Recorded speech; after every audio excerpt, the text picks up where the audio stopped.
Assalamualaikum warahmatullahi wabarakatuh. Anak-anakku semuanya, bagaimana kabar kalian hari ini? Semoga semuanya sehat selalu. Nah, pada minggu kemarin kita sudah belajar tentang rangkaian listrik. Nah, masih ada yang tertinggal, satu rangkaian listrik. Nah, rangkaian listrik yang sudah kita pelajari kemarin adalah yang pertama rangkaian seri dan yang kedua rangkaian paralel. Nah, yang tertinggal itu adalah rangkaian jembatan Wheatstone. Mungkin kalian baru mendengar kali ini apa itu rangkaian jembatan Wheatstone. Yaitu di sini saya contohkan, jika ada 5 buah resistor dirangkai seperti gambar dan R5 tidak dialiri arus listrik, maka rangkaian ini disebut dengan rangkaian jembatan Wheatstone. Jadi di situ sudah saya coba gambarkan, ada R1, ada R2, ada R3, ada R4, dan ada R5. Nah, ciri dari rangkaian jembatan Wheatstone adalah jika perkalian dari hambatan yang posisinya berhadapan sama besar.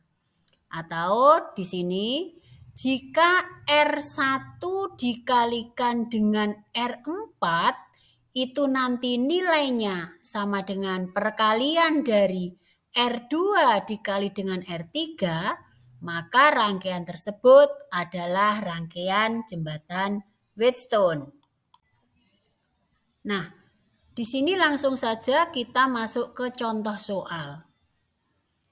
Rangkaian AB.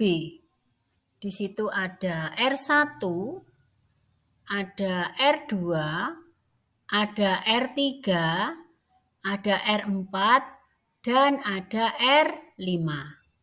Coba kita perhatikan rangkaian itu.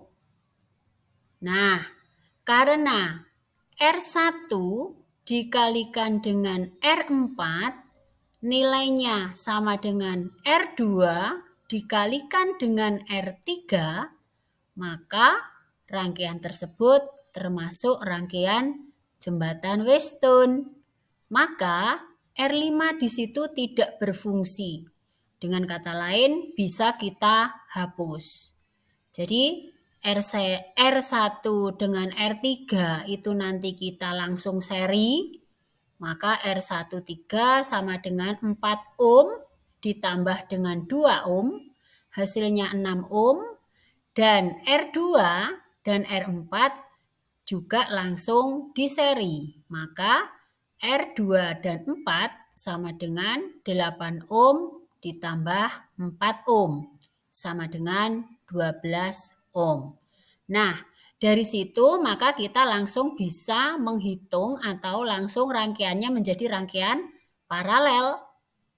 Seperti itu jadinya. Nah, sekarang di sini ada transformasi bentuk delta ke Y. Maksudnya bagaimana?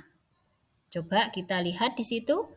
Jika rangkaian berikut ini bukan rangkaian jembatan Wheatstone, R1 dikali dengan R3 tidak sama dengan R2 dikali dengan R4, maka bentuk delta yang terdiri dari R1, R4, dan R5 harus diubah menjadi bentuk Y.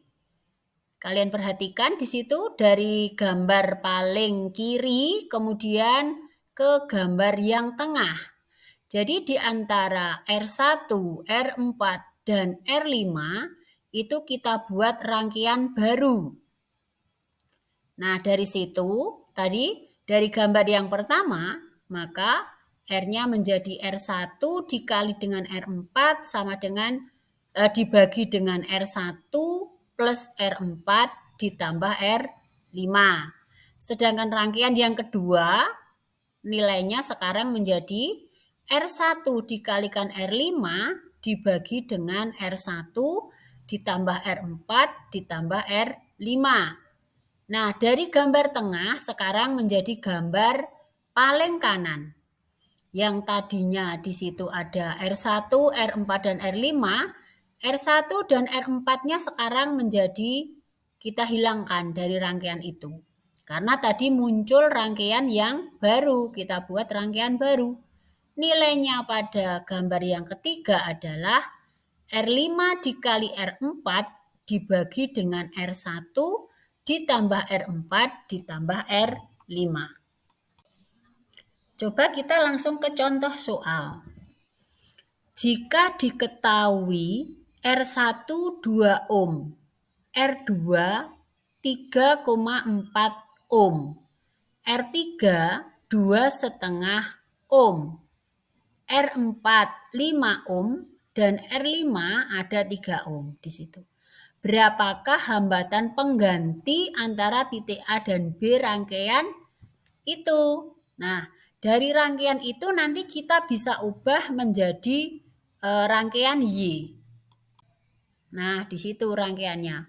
Dari yang atas itu gambar tadi yang pertama, kemudian kita ubah menjadi rangkaian Y yang nanti akhirnya bisa menjadi rangkaian akhirnya seperti itu. Kalau sudah menjadi rangkaian yang ketiga, maka di situ kita akan mudah menghitungnya, yaitu yang pertama itu di seri, kemudian di paralel dengan rangkaian yang terakhir. Selanjutnya kita akan masuk ke gabungan sumber tegangan. Di sini ada beberapa rangkaian. Yang pertama adalah rangkaian baterai secara seri, baterai atau sumber tegangan. Jika ada N baterai yang sejenis dengan GGLE dan hambatan dalam di situ R kecil disusun secara seri, maka E totalnya sama dengan N dikali nilai dari GGL itu atau tegangan itu. Sedangkan untuk hambatan dalam total sama dengan N dikali dengan hambatan dalam tersebut. Kemudian rangkaian yang kedua adalah rangkaian baterai secara paralel. Nah, jika N baterai sejenis disusun paralel, maka diperoleh E totalnya sendiri itu sama dengan E saja. Sedangkan hambatan dalam total sama dengan hambatan dalam dibagi dengan jumlah N-nya. Nah, dari gambar di situ ada berapa N-nya? N-nya ada 3 di situ. Nah, jenis rangkaian yang ketiga adalah rangkaian baterai secara majemuk. Kalian lihat di gambar itu, yaitu jika beberapa buah baterai disusun seri sebanyak NS, kemudian di paralel sebanyak NP. Kita perhatikan gambarnya. Jumlah GGL-nya ada 9. Yang atas ada 3, yang tengah ada 3, dan yang paling bawah ada 3. Nah, langkah pertama adalah kalian seri. Kemudian di seri, baru di paralel. Atau di sini E totalnya sama dengan NS dikali dengan E, sedangkan untuk hambatan dalam total sama dengan NS dibagi NP dikali dengan hambatan dalamnya.